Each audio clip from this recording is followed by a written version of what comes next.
Un equipo de público se adentra en el corazón del chiismo iraquí, base del poder político-religioso en Irak.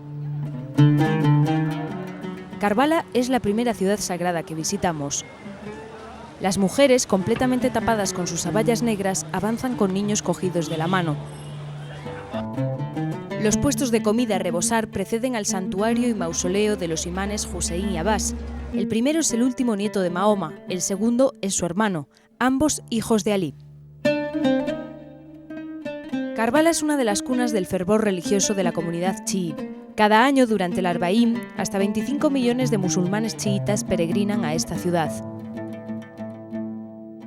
Bueno, yo creo que estamos efectivamente ante un nuevo Irak muy diferente del que conocíamos en el pasado, puesto que hasta el año 2003, con la caída del régimen de Saddam Hussein, el poder siempre residía en las manos de los suníes.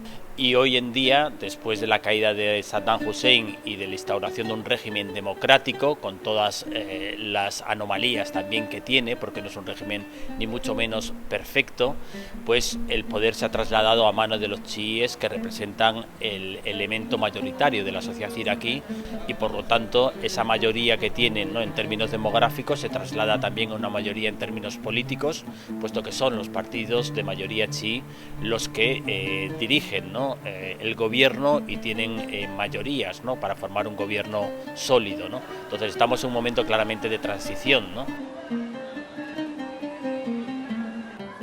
Los chiíes son apenas un 20% de los seguidores de Ali en el mundo y defienden que solo aquellos que tengan lazos de sangre con el profeta pueden liderar a los musulmanes. Son mayoría en Irak e Irán, pero también tienen presencia en Siria, Líbano, Asia Central, India, Pakistán o el sudeste asiático. Tras la invasión de Estados Unidos que terminó con la dictadura de Saddam Hussein, los chiitas llegan al poder por primera vez en el país. Durante el régimen de Saddam, y a pesar de ser el 62% de la población, la rama musulmán chií era perseguida y duramente represaliada. Con el auge del chiismo y tras la sucesión de guerras, los iraquíes se han ido refugiando cada vez más en la religión.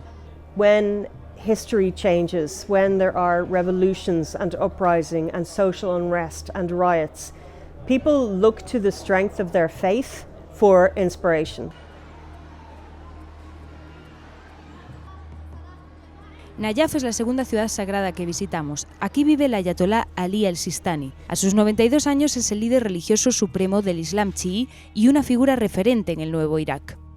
Él fue quien medió con Estados Unidos durante la ocupación.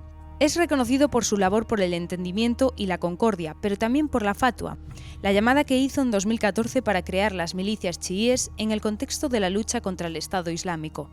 السيد السيستاني حفظه الله باعتباره المرجع الأعلى للمسلمين جميعا وللطائفة الشيعية على وجه الخصوص لعب أيضا دورا في تهدئة الأوضاع وتمكن بعد أن أصبح أبا للجميع وعلى مسافة واحدة من الجميع أن يهدئ الأوضاع في العراق وفي النجف بصورة خاصة. النجف أعتقد لها دور مهم في تهدئة الأوضاع في كل المدن العراقية باعتبار أن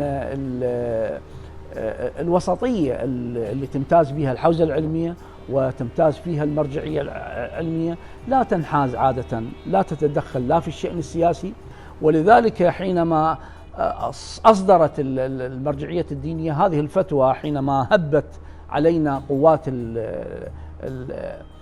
الظلاميين القادمين إلينا من وراء الحدود جاءوا إلينا لينالوا من العراق ومن شموخ العراق وكرامة العراق.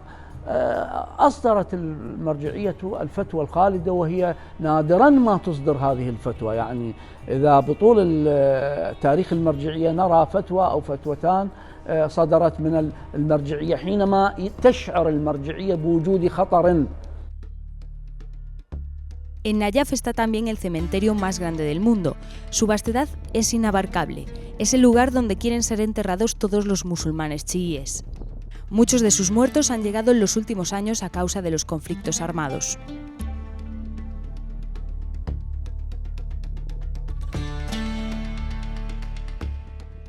أنا أعتقد المرجعية الآن والعراقيون الآن يشعرون بهدوء، هناك هدوء ما واطمئنان بوجود سكينة.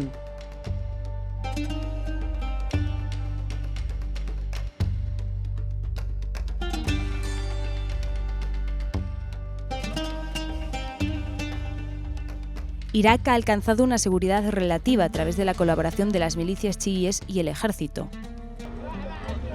Las imágenes de Muqtada al-Sadr, líder del movimiento sadrista y creador de una de las milicias más poderosas, el ejército de Al-Mahdi, o Qasem Soleimani, el comandante de las fuerzas de élite de la Guardia Revolucionaria iraní, asesinado en 2020 a manos de Estados Unidos, decoran calles y entradas de mezquitas chiíes. En 2006, en plena ocupación, se propagó la violencia sectaria por el caos y la proliferación de estas milicias. Hoy están integradas en el ejército iraquí y continúan en activo bajo la justificación de la guerra contra el terrorismo, ya derrotado, del Estado Islámico. Consideran que tienen que seguir activos y no tienen que disolverse. Ese es el argumento central para explicar, ¿no?, por qué se han integrado en el ejército y por qué siguen siendo una fuerza activa, a pesar de que teóricamente la derrota del ISIS pues ya se ha conseguido. Las milicias son el primer tentáculo de toda una serie de servicios que proporcionan los chiíes.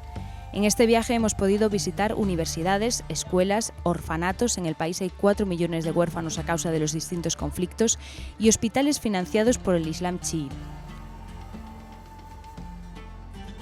Todos estos servicios están bajo el paraguas de la religión y quedan al margen del Estado.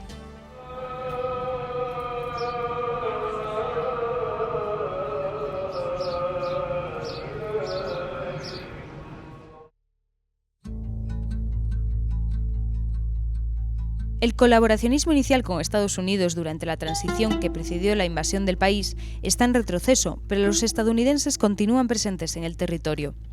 My personal opinion is that America has said that they are investing in the country, but really they're interfering in the country. Esta es la Universidad Americana en Bagdad. Entre sus instalaciones está el que fue el palacio principal de Saddam Hussein. Tras ser derrocado, se convirtió en el centro de operaciones de los estadounidenses sobre el terreno. 20 años después, continúan manteniendo el espacio. We cannot push our Western ideology on a country or indeed a region that comes from a vastly different culture to our own, over 700, 800 years. Here it's 1400 years of a culture. We can't, who are we to come with arrogance and try to change it to some Western ideology?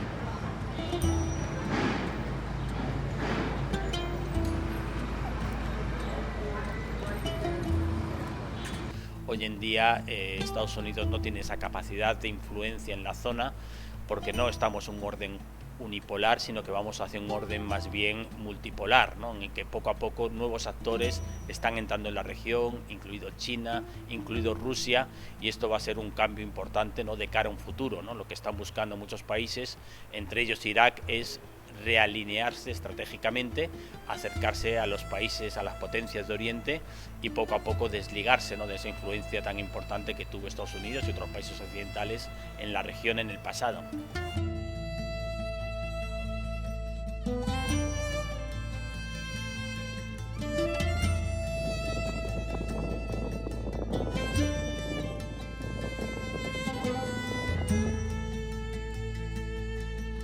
Se prohíbe terminantemente la entrada de los soldados estadounidenses y sus aliados. Nos recita con ganas Makit Muhammad al-Jumari. Su padre y su abuelo ayudaron a los alemanes a desenterrar las ruinas de Babilonia.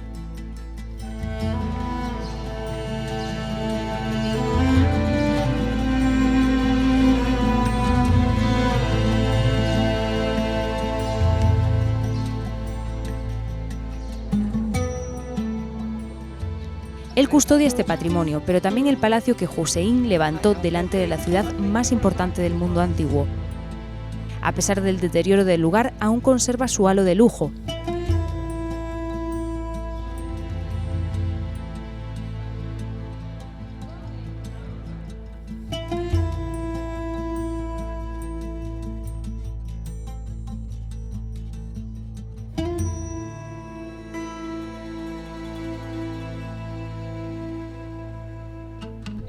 Estos palacios son lo poco que queda de la presencia del dictador, aparte del recuerdo de algunos nostálgicos.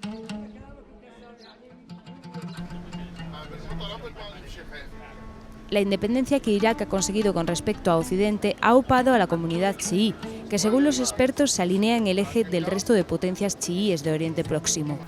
Poco a poco Irak cada vez gravita más en torno a la órbita de Irán, que es una potencia en ascenso. Se habla muchas veces de un arco chií que va desde Teherán hasta Beirut, pasando por Bagdad, la capital de Irak, y Damasco, que es la capital de Siria.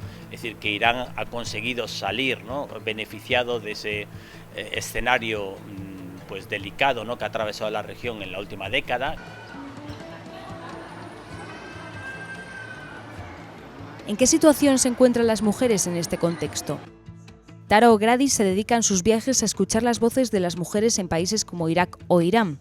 One of the issues that is experienced by women from my listening to them and having conversations with them in Iran and in Iraq is that women do not have agency to authority or power in some areas and some scenarios.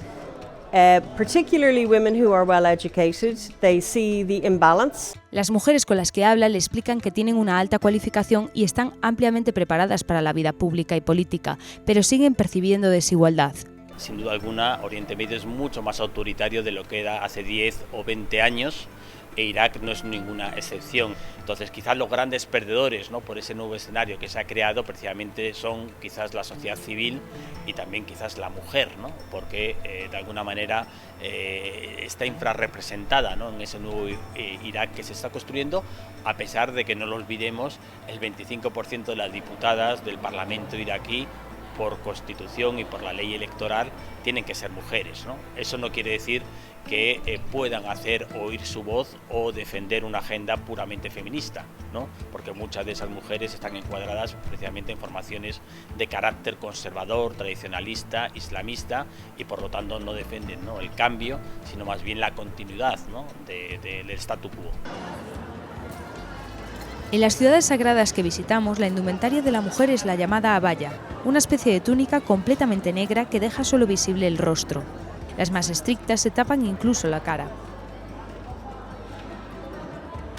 Many women here don't want to have the Western influence to take off their hijab. En Bagdad, sin embargo, vemos que algunas mujeres llevan el pelo al descubierto.